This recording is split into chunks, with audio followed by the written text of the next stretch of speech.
our words have power because we are kings and our words matter.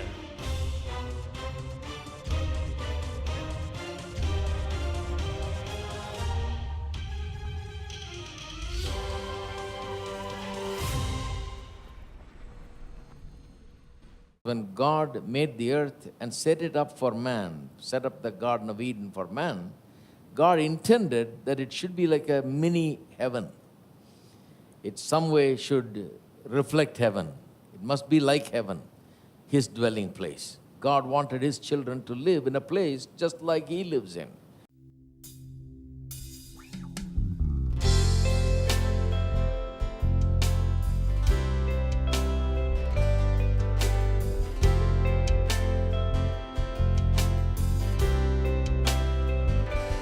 Thousand times I've failed, your mercy remains. Should I stumble again, I'm caught by your grace. Everlasting, your light will shine when all else fades. Never ending, your glory goes beyond all fame. My heart and my soul, I give you control. Consume me from the inside out, Lord. Let justice and praise become my embrace, to love you from the inside out.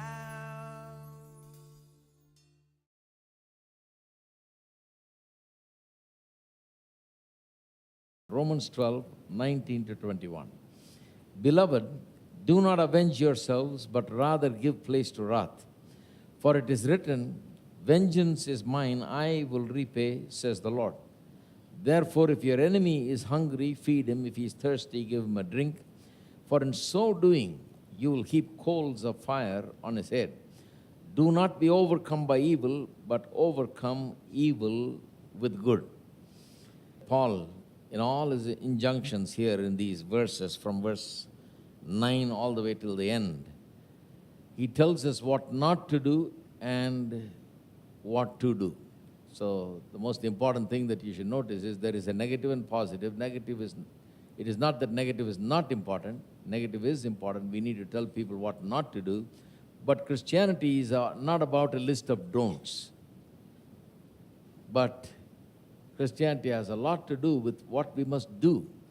Since we are believers, since we are Christians, since we've been changed radically, then how we must respond to situations and to people in this life. That is very important. That is what living is all about, our actions and reactions. And that's what Paul talks about from verse 9 to 21. And today we're going to complete this teaching. And I showed you that from verse 14 on, he's been talking about our reactions to various situations and various people in our lives. Now, this world has become a very difficult place ever since the fall of man. God made it like a heaven. If you read the last two chapters of Revelation, it's very much like the first two chapters of Genesis. Because when God made the earth and set it up for man, set up the Garden of Eden for man, God intended that it should be like a mini heaven. It some way should reflect heaven. It must be like heaven, his dwelling place. God wanted his children to live in a place just like he lives in, with all the comforts, with all the good things, with all the peace and happiness, and every material thing available to them. That's the way God created the Garden of Eden and the world, and set up the Garden of Eden for man and placed man in that garden. But when man allowed sin into his life and listened to the devil, he had to come out from the Garden of Eden and set up his own world. Now this is where the problem comes in. Now the world in which we live in, that we have inherited from our forefather Adam and Eve, is a world full of troubles. This is a world that Adam set up after he was driven out of the Garden of Eden, after he lost the right to live in God's presence. When he came out in the wild, in the open, and began to set up a life for himself and a world for himself, and that's the world in which we live in. Now, this world is made up of certain elements that came as a result of sin. Sin has made human life very difficult. So today we have people filled with hatred, bitterness, jealousy, and all kinds of ill feelings towards one another. They are in a spirit of competition, living in a spirit of competition. So the world has become like a living hell, literally. It is not an easy place to live. So once you come to Christ, it's very important to come to Christ in this world, because God has never given up his original intention that we should live in another heaven-like atmosphere here on earth. Heaven on earth is God's will, believe me. Now, Christian people have a problem with it. I don't know why,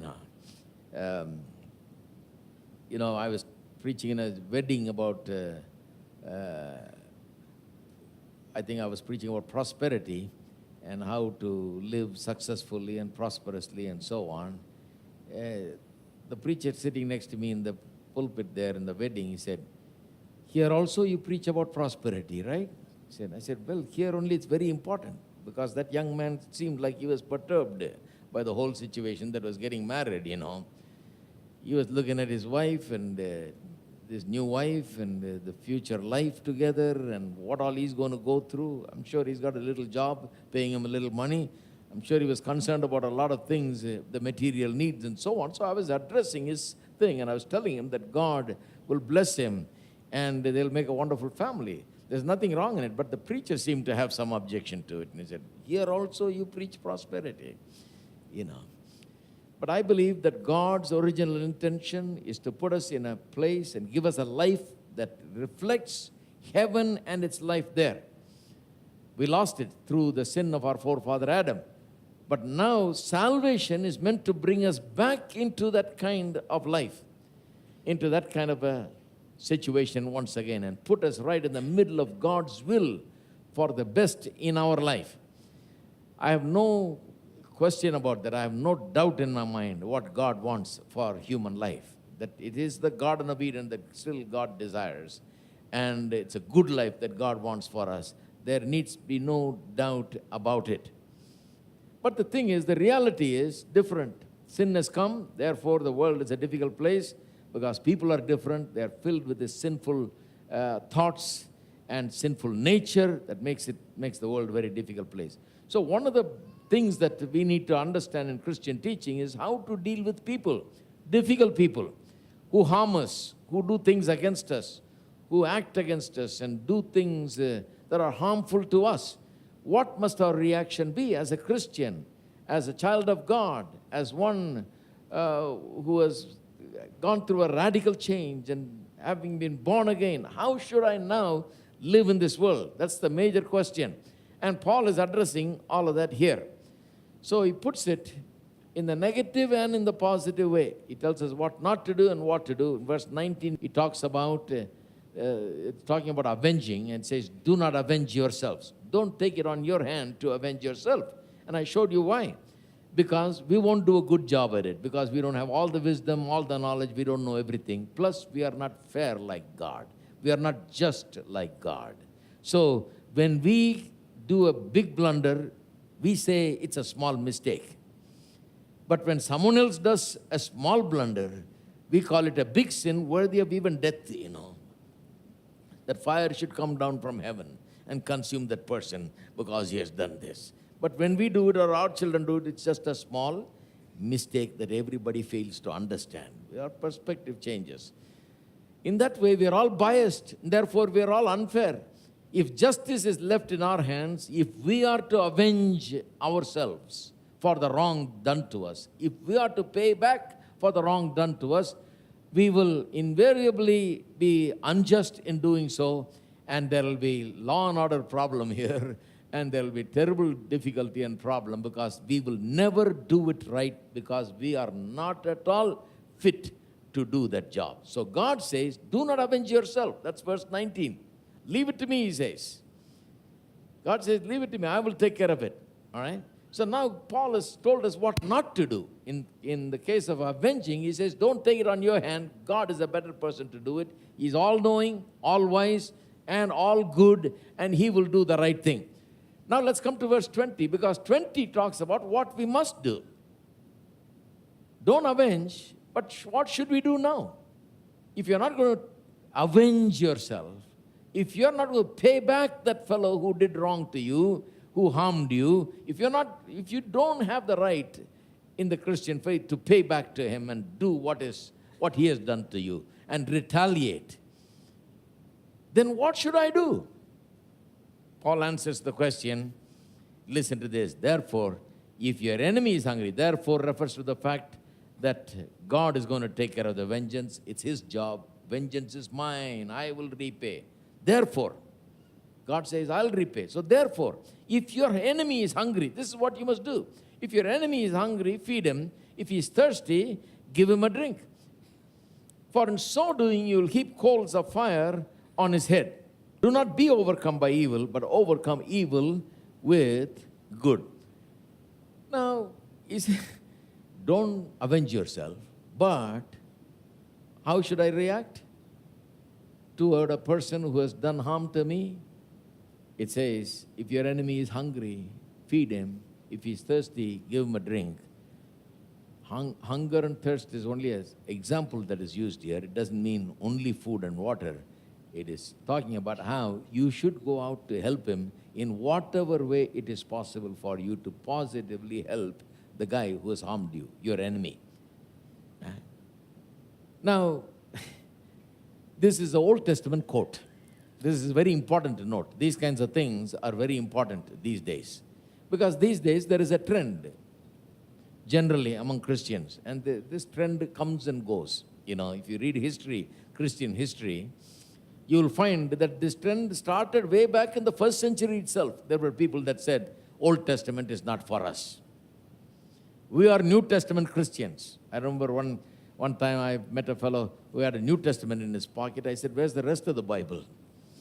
He said, no, I don't think we need the Old Testament. We should forget about the Old Testament, just concentrate on the New Testament. I said, brother, I met another fellow who said, we should forget about the New Testament, just concentrate on the Gospels because those are words of Jesus. Why do we need the words of Paul and Peter and John and James and all these people when we have the words of Jesus himself? He's the authority after all. So forget about all those fellows. Let's have just Jesus, So he's got just the Gospels, the 4 Gospels. It's a wrong attitude. This thing began way back in the first century itself. There are certain people that infiltrated the church that brought in a heresy like this, that said the Old Testament is not for us today. We are not under the Old Testament. The Old Testament has no relevance to us, and the Old Testament is different. The trend of the Old Testament is totally different. It's contrary to the Christian spirit. New Testament is totally different. Christ is different from the Old Testament, and so on. I'll prove to you that it's wrong. That's why this is important. Paul quotes here the Old Testament from Proverbs chapter 25. Even in verse 19, it's a quotation from the Old Testament, and I showed you how that it comes from Leviticus chapter 19, verse 18, and so on. Or Deuteronomy 32-35, rather. It comes from the Old Testament. That is, vengeance is mine, I will repay. God said it back there in the Old Testament. Now, if your enemy is hungry, feed him, and if your enemy is thirsty, give him to drink, is also an Old Testament reference. Look at this. Chapter 25 of Proverbs, verse 21. If your enemy is hungry, give him bread to eat. And if he is thirsty, give him water to drink. For so you will heap coals of fire on his head. This entire thing Paul takes and quotes there. And the Lord will reward you. That little line is not there, but Paul quotes the rest of it. Now, why is this so important? It shows that to teach a New Testament truth to New Testament Christians, Paul is going back to the Old Testament and picking Old Testament truth. It is absolutely relevant. These people that say that Old Testament has no relevance to us are wrong. It is relevant. The principles of the Old Testament are relevant to us. Yes, there are some differences between the Old and the New Testament, particularly because we are now born again. We have the Holy Spirit living in us and helping us to overcome sin and all of these things. You know, we have a different ability than they had. But still, the basic thing, everything is the same. The God of the Old Testament is not different from the God of the New Testament. Even Jesus read the Old Testament and approved the Old Testament completely. Remember the time they came and asked and said, can a man put away his wife for any reason? That's the question. They asked Jesus. Can a man put away his wife for any reason? Jesus immediately goes back to the Old Testament. He says, in the beginning when God created them, He created them male and female. This is His answer. Where did He get that from? Genesis chapter 1. In the beginning, chapter 1 verse 27. In the beginning when God created them, He created them male and female. Jesus believed Genesis 1. And then He says, therefore shall a man leave his father and mother and cleave to his wife, and the two shall be one flesh. They shall not be two, but they shall be one flesh. Where did He quote that from? Genesis chapter 2. And I could show to you how He believes the entire Old Testament. Some people have the greatest difficulty with the first few chapters. They say, I can believe the rest of the chapters, but this creation business, that in 6 days He created the world, I can't believe. But Jesus seems to have believed it. And Jesus seems to believe that God created man as male and female. Now they say that there are so many other things also created. You know. But I believe the Bible, only male and female. That's what God created. Everything else man created. Some they created in Europe, some they created in America, some they created probably in India, everywhere. They create according to their own liking, but God created only male and female. That's it. If anybody is wiser than God, if anybody knows better than Jesus knows, you know, what can I say?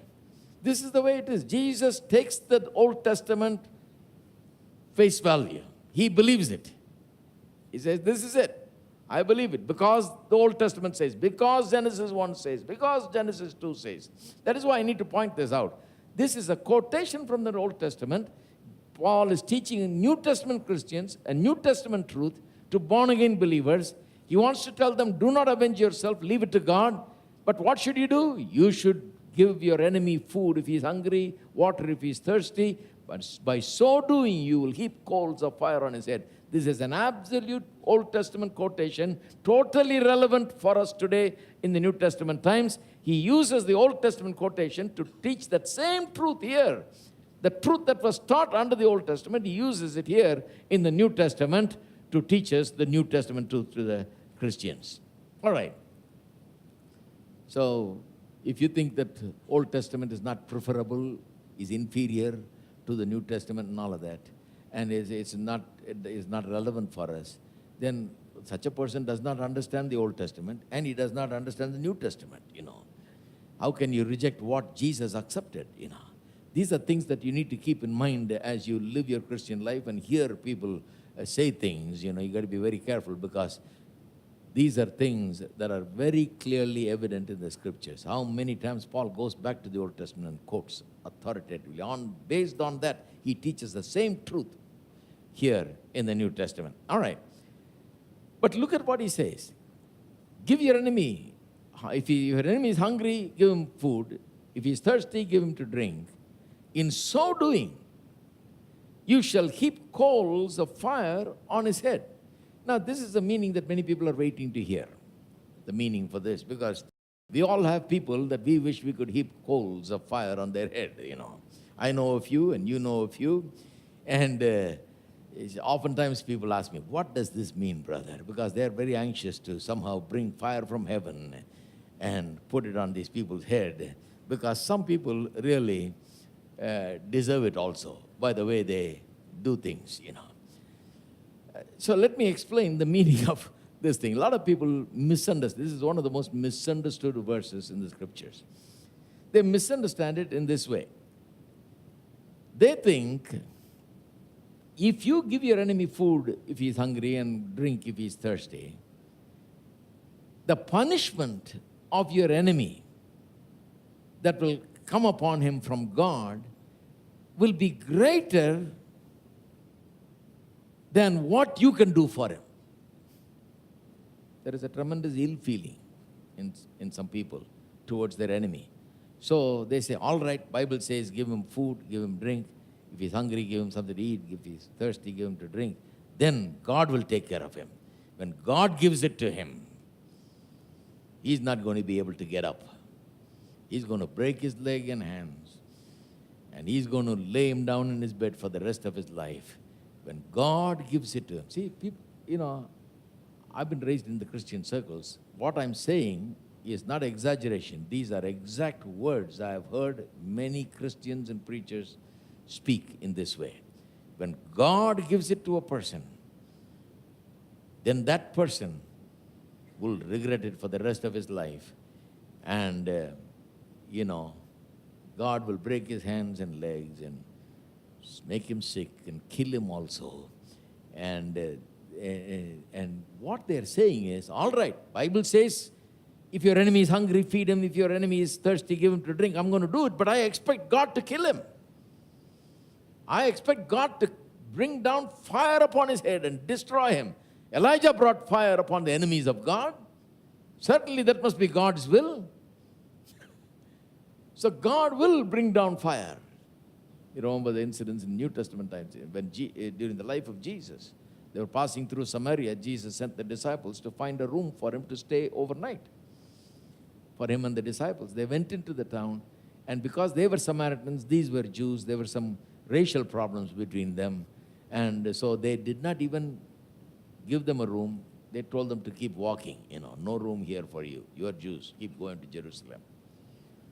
They come and tell Jesus, and they say, these guys don't know who you are, how powerful you are. Elijah brought fire down on that altar. You can bring fire down on the entire Samaria. Samaria will be extinguished. They will not exist anymore. You are such a powerful person. Let's show it to them. These guys have the audacity to tell us to keep walking. Let's bring fire down from heaven. Destroy them. This is what the disciples said. It's amazing how you can be with Jesus and be his disciples and hear him preach every day and teach every day and see him set the example and still have a different spirit than what he had. When they said, let's bring fire down like Elijah and show these people who you are and the power that you have. You know what Jesus said? What kind of spirit you men have? He said, this is not the right spirit. This is not Christ's spirit. This is not the Christian spirit. It's totally contrary to the Spirit of God. Not right at all. Jesus rebuked them literally. So, a lot of people misunderstand in this way. They say, well, even verse 19, they misunderstand in the same way. I showed it to you. They say, all right, I won't avenge, because when God avenges, it will be even better. That guy will get it even worse than if I did it. I can't break his hands and legs without being jailed for it. But when God does it, nobody can catch him, Let God do it, That kind of an attitude, Christian people sometimes do have this attitude. They think, he's done harm to me and he's going to get it from God. So Bible says, don't avenge yourself. I'm not going to avenge, let God do it. Bible says, feed him, give him drink, and God will take care of it. I'm going to do it so that God will punish him. The punishment that he gets from God will be like fire coming down from heaven on his head. He's going to get it good. Fire is going to rain down from heaven. This is the meaning of this verse. It is not. If that is what you think this means, then you've totally missed the point of what it means to be a Christian, what it means to be Christ-like. Totally contrary to the Spirit of Christ. It is not what is meant here. Then what is meant here? What is heaping coals of fire on his head means? Notice, Paul did not say, don't avenge yourself, leave it to God. God will heap coals of fire on his head. That's not what he said. He said, don't avenge yourself, leave it to God. If he's hungry, feed him. If he's thirsty, give him to drink. In so doing, that so doing is very important. If you do that, by doing that, if you underline that, it'll save you a lot of trouble. In so doing, because you do that, and by doing that, coals of fire shall be heaped upon his head. Now, what is this thing about coals of fire? Certainly, it is metaphorical. It is not literal. Nobody's going to bring a pot of fire and put on somebody's head. It's not talking literally. It is talking metaphorically. Everybody understands that. Then what is it referring to? It is referring to some kind of a pain and anguish, some kind of a severe discomfort that is caused to that person. It doesn't mean actually somebody coming and putting some fire on somebody's head. It means metaphorically that some kind of pain and anguish and suffering or some kind of a discomfort will come to that person. Not physical pain, but the pain of shame and the pain of remorse. I will rejoice. I'm gonna lift my voice and worship you. Glorify your name among the nations. Oh, I will rejoice. In everything I will give thanks to you. For you have been my help and my salvation. I will rejoice. I'm gonna lift my voice and worship you. Glorify your name among the nations. Oh, I will rejoice. In everything I will give thanks to you. For you have been my help and my salvation. Every step I take, I feel your love around me. I cannot escape your grace. I cannot explain the blessings that surround me. I can only sing your praise. Oh, I will rejoice. I'm gonna lift my voice and worship you. Glorify your name among the nations.